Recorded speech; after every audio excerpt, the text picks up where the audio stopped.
गुरुर्ब्रह्मा गुरुर्विष्णुः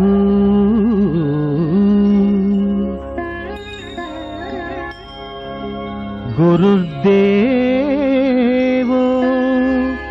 महेश्वरः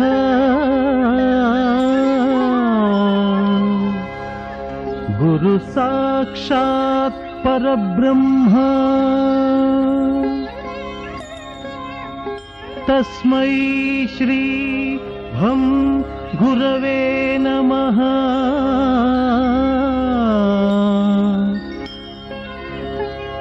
तस्मै श्री भं गुरवे नमः।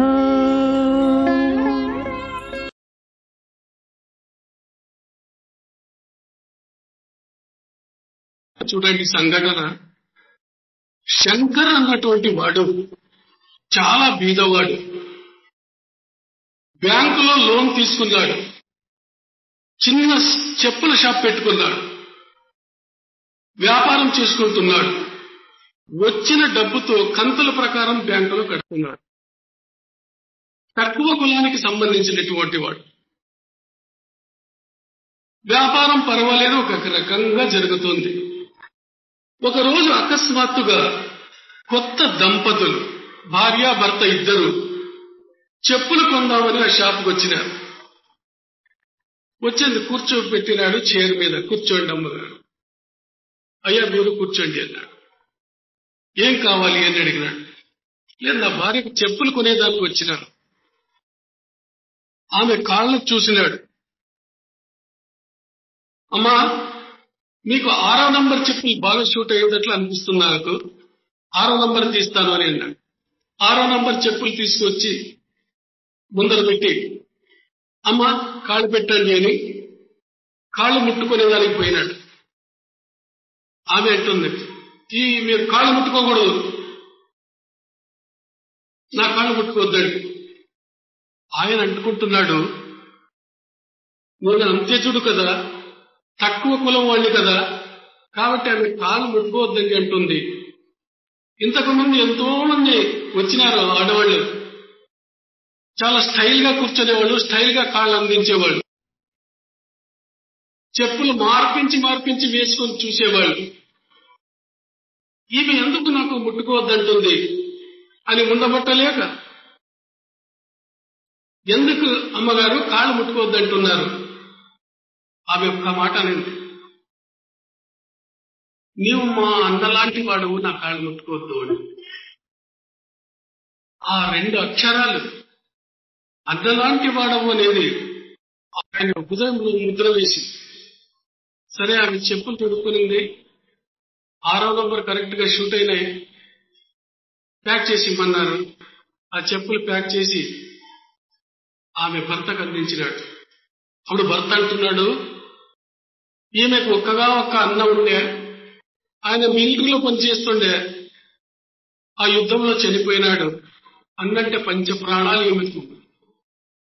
ఈ శంకర్ అంటున్నాడు, నాకు ఒక్కగా ఒక చెల్లెలుండే, చిన్నప్పుడే వ్యాధి వచ్చి చనిపోయింది. సరే ఆయన డబ్బు ఇవ్వడానికి పోయినాడు. ఎంత అయింది తీసుకోండి, 100 రూపాయలు నోటు ఇచ్చినాడు. శంకర్ అంటాడు, ఎక్కడైనా సాధ్యమైంది, ఒక అన్న చెల్లెలి దగ్గర డబ్బు తీసుకుంటాడా? వద్దు వద్దు అని వారించినాడు. ఎంత చెప్పినా వినలేదు, వాపస్ ఇచ్చేసినాడు. వాళ్ళు వెళ్ళిపోయినారు. ఇలాగే కొంతకాలం గడిచింది. ఒకరోజు ఈ శంకర్ బ్యాంకుకు కంతులు కట్టి, ఇన్స్టాల్మెంట్ కట్టి సైకిల్ మీద వస్తున్నాడు. ఒక నర్సింగ్ హోమ్ దగ్గర ఒక మనిషి దిగాలుగా కూర్చున్నాడు. చూసినాడు, ఎక్కడో ఈ వ్యక్తిని చూసినట్లుంది నేను. సైకిల్ నిలిపి లోపలికి పోయినాడు. దగ్గర నుంచి చూసినాడు. ఆ రోజు చెప్పుల షాపుకి వచ్చింది వీళ్ళే కదూ అని అనుకున్నాడు. పలకరించినాడు. సార్ మీరు ఇక్కడున్నారే అని అన్నాడు. ఆయన అంటున్నాడు, నా భార్య కాన్పు జరిగే సమయం ఇది, నర్సింగ్ హోమ్ తీసుకొచ్చినాను. కాన్పు జరగడం చాలా కష్టం అంటున్నారు. 10,000 రూపాయల డబ్బులు ఉంటే కానీ ఆపరేషన్ చేయబట్టున్నారు డాక్టర్లు. ఎక్కడెక్కడో తిరిగినాను, డబ్బులు అనుకూలం కాలేదు. దానికోసం చాలా చింతగా బెంగగా ఉంది. ఒక క్షణం ఆలోచన చేసినాడు శంకర్. విషయం పక్కకు పెట్టండి, రాయని పోదామని చెప్పి హోటల్ తీసుకుపోయి ఆయన ఎప్పుడు భోజనం చేసిందో భోజనం చేయించినాడు. మీరు ఇక్కడే కూర్చోండి సార్, నేను ఒక 2 గంటలు తిరిగిసుకొస్తాను చెప్పి వెంటనే బ్యాంకుకి వెళ్ళిపోయినాడు. తన ఖాతాలో చూసినాడు ఎంత ఉంది డబ్బుని. 5,000 రూపాయల డబ్బులు ఉంది. దాన్ని డ్రా చేసుకున్నాడు. తన స్నేహితుల దగ్గరకు పోయినాడు. వాళ్లతో వీళ్లతో డబ్బులు అడిగినారు. 2,000 రూపాయలు జమ అయింది. 7,000 రూపాయలు అయ్యింది. ఆలోచన చేసినాడు, ఇంకా 3,000 రూపాయలు ఎట్లా తీసుకురావాలి నేను. వ్యవహారం చాలా ఆత్రంగా ఉంది పరిస్థితి. వెంటనే తాను కొన్నటువంటి టీవీ అమ్మేసినాడు, తన సైకిల్ అమ్మేసినాడు, చేతిలో ఉన్న వాచ్ అమ్మేసినాడు. అన్నింటికీ 3,500 రూపాయలు వచ్చింది. మొత్తం 10,500 రూపాయలు జమ చేసుకున్నాడు 2 గంటలు. వెంటనే పరిగెత్తుకుని వచ్చినాడు. సార్ డాక్టర్ దగ్గర పోదాము. ఏం విషయం అంటే, మీరు రాండి సార్. డాక్టర్ దగ్గర పోయినారు. డాక్టర్ గారు ఆపరేషన్ చేయండి అని చెప్పి మీరు ఆయనకి డబ్బులు ఇవ్వండి అని ఇచ్చినాడు 10,000. డాక్టర్ వెంటనే ఒప్పుకున్నాడు. ఇంకా 500 రూపాయలు మీ ఖర్చులకు ఉంది. ఆమె బాలింత కదా, ఆపరేషన్ అయితే 500 రూపాయలు ఇచ్చినాడు. ఆపరేషన్ అయ్యింది, సక్సెస్ అయ్యింది. తల్లి పిల్ల క్షేమంగా ఉన్నారు. మగపిల్లవాడు పుట్టినాడు. చాలా సంతోషంగా చూసి నిండు హృదయంతో దీవించి ఆయనకు ధైర్యం చెప్పి తాను వెళ్లిపోయినాడు. కొంతకాలం తర్వాత ఒక పండుగ రోజు ఇద్దరు ఉర్లా ఆ షాపుకు వచ్చినారు. ఆ బాబు నా పిల్లవాడిని ఎత్తుకుని వచ్చినారు. చూసి చాలా ఆనందించినాడు శంకర్. చాలా సంతోషపడినాడు. ఆయన యజమాని ఆ 10,500 రూపాయల కవర్లో పెట్టి ఇవ్వబోయాడు. ఏమిటిది?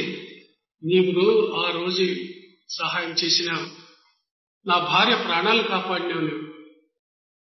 నేను కష్టపడి అప్పు చేసి డబ్బు తీసుకొచ్చినాను, తీసుకో. ఎక్కడైనా న్యాయమా? ఒక అన్న తన చెల్లెలి ప్రాణాలు కాపాడేదానికి రక్తం ధారపోస్తాడు. ఆమె 2 అక్షరాలు పలికింది, నా హృదయంలో ముద్ర వేసుకున్నాను. నాకు చెల్లెలైపోయిందాను, నేను ముట్టనాడం. కంటిలో నీళ్లు దిగుతున్నా వాళ్ళకి. ఎంత బలవంతం చేసినా ఒప్పుకోవడం లేదు. వెంటనే ఆమె రాఖీ తీసి తన అన్నకు రాఖీ కట్టేది. రాఖీ పండుగ రోజు అమ్మా బాబుకి ఏం పేరు పెట్టినావని అడుగుతున్నాడు ఆయన. ఆమె అనింది, శంకర్ అని పేరు పెట్టినాను. ఎక్కడి ఆత్మీయత ఇది? తక్కువ కులమాడైన శంకర్ ఎక్కడా? ఉన్నత కులములో పుట్టిన వాళ్ళెక్కడా? పక్కింటి వాళ్ళ, ఎదురింటి వాళ్ళ, ఎక్కడి సంబంధం ఇది? జీవితంలో ఇటువంటి సంఘటనలు అనేకం జరుగుతాయి. ఎవరో మధ్యలో వస్తారు, ఆత్మీయులైపోతారు. ఆత్మీయులుగా ఇంటిలో పుట్టినటువంటి వాళ్ళు శత్రువులైపోతారు. దీనికి స్కూల్లో, కాలేజీల్లో నేర్చుకోవాలా ఈ విద్య? హృదయానికి సంబంధించినది. హృదయం నుంచి హృదయానికి చేరుతుంది ఈ ప్రేమ. ఈ ప్రేమ తత్వాన్ని, ఈ ఆత్మీయతను ప్రతి ఒక్కరూ పెంచుకోవాలి అంటుంది శాస్త్రం. ఆహార నిద్ర భయమైతునాని సామాన్యమే తత్వ సుభిర్నరాణం జ్ఞానం నరాణం అధికో విశేషో జ్ఞానేన హీనః పశుభి సమా. విద్య కావలసిందే, జ్ఞానం కావాలి. ఆహారము, నిద్ర, భయ, మైథునం, ఈ 4 విషయాల్లో పరమాత్ముడు మానవులకు, పశుపక్షాదులకు సమానమైనటువంటి అవకాశాలు ఇచ్చినాడు. మేము తింటున్న పశుపక్షాదులు కూడా తినేది ఉంది. నిద్ర మనలో ఉంది, వాటిలో కూడా ఉంది. భయం మనిషిలో ఉంది, పశుపక్షాదుల్లో కూడా ఉంది. మిథునం, సంభోగం మానవుల్లో ఉంది, పశుపక్షాదుల్లో కూడా ఉంది. అవి కంటున్నాయి, మనము కంటున్నాం, మనుషులు కూడా కంటున్నారు. అయితే వ్యత్యాసం ఎక్కడ? జ్ఞానం నరాణం అధికో విశేషు. అధికంగా విశేషంగా జ్ఞానం ఇచ్చినాడు పరమాత్ముడు మాకు. దాన్ని ఉపయోగించుకోకపోతే మనం కూడా పశువులవుతాము. జ్ఞానేన హీన పశుభి సమాన. కాబట్టి ఆ జ్ఞానం పొందాలంటే విద్య యొక్క ఆవశ్యకత ఎంతైనా ఉంది. విద్య కావాలి. విద్య నుంచి ఏం నేర్చుకుంటున్నాం మనం? విద్యా దదాతి వినయం, వినయం యాతి పాత్రతాం, పాత్రత్వా ధనమాప్నోతి, ధనాత్ ధర్మం తతః సుఖం. విద్య వినయం ఇవ్వాలి. విద్యా దదాతి వినయం, వినయం నుంచి సత్పాత్రత వస్తుంది.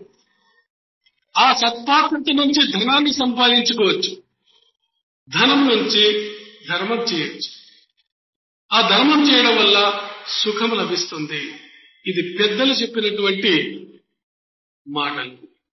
విద్యా దదాతి వినయం, వినయం యాతి పాత్రతాం, పాత్రత్వా ధనమాప్నోతి, ధనాత్ ధర్మం తతః సుఖం. నేటి విద్య ఏమిస్తుంది? స్కూల్లో కాలేజీల్లో విద్యలు నేర్పిస్తున్నారు టీచర్లు. వాళ్ళు విద్యావంతులే, విద్యను ధారపోస్తున్నారు. విద్యార్థుల్లో వినయాన్ని పెంపొందింపజేస్తున్నారా? విద్యా దదాతి వినయం, వినయం కనపడటం లేదు. స్కూల్లో కూడా రాజకీయాలే, విద్యార్థుల్లో కూడా రాజకీయాలే, ఉపాధ్యాయుల్లో కూడా రాజకీయాలే. ఒకరిని చూస్తే ఒకరు ఓర్చుకోరు. ఒకరు ఎక్కువగా పెరిగితే ఇంకొకరికి అసూయ పుట్టుకొస్తుంది. విద్య నేర్పినటువంటి గురువు, అందుకే గురు బ్రహ్మ గురు విష్ణు గురుదేవో మహేశ్వర అన్నారు. గురువు ఒక ఉన్నతమైన స్థానాన్ని ఇచ్చినారు. గురువు ఆదర్శవంతుడై ఉండాలి. The private life of a teacher is of public importance. Private life of a teacher is of public importance. ఈ సత్యాన్ని ప్రతి ఒక్క ఉపాధ్యాయుడు తెలుసుకోవాలి. తన నడత బాగా పెట్టుకోవాలి. ఎందుకంటే పిల్లల హృదయాల్లో ఇవి నాటుకుపోతాయి. ఒక రాజకీయ నాయకుడు కావాలన్నా, ఒక పెద్ద పోలీస్ ఆఫీసర్ కావాలన్నా, ఒక పెద్ద కలెక్టర్ కావాలన్నా, ఒక కండక్టర్ కావాలన్నా వాడు గురువు దగ్గర శిక్షణ పొందాలి. ఆ భావాలు చిన్నప్పటి నుంచే మనం నేర్పిస్తే ఉత్తమమైన ప్రజగా వాడు మార్పు చెందేదానికి ఎంతో సాధ్యం ఉంది. కాబట్టి ఉపాధ్యాయుల్లో మార్పు కావాలి. అందుకే పెద్దలన్నారు, "One good school master is worth 1,000 priests." 1000 మంది ప్రీస్ట్ కంటే ఎక్కువగా ఒక మంచి టీచర్.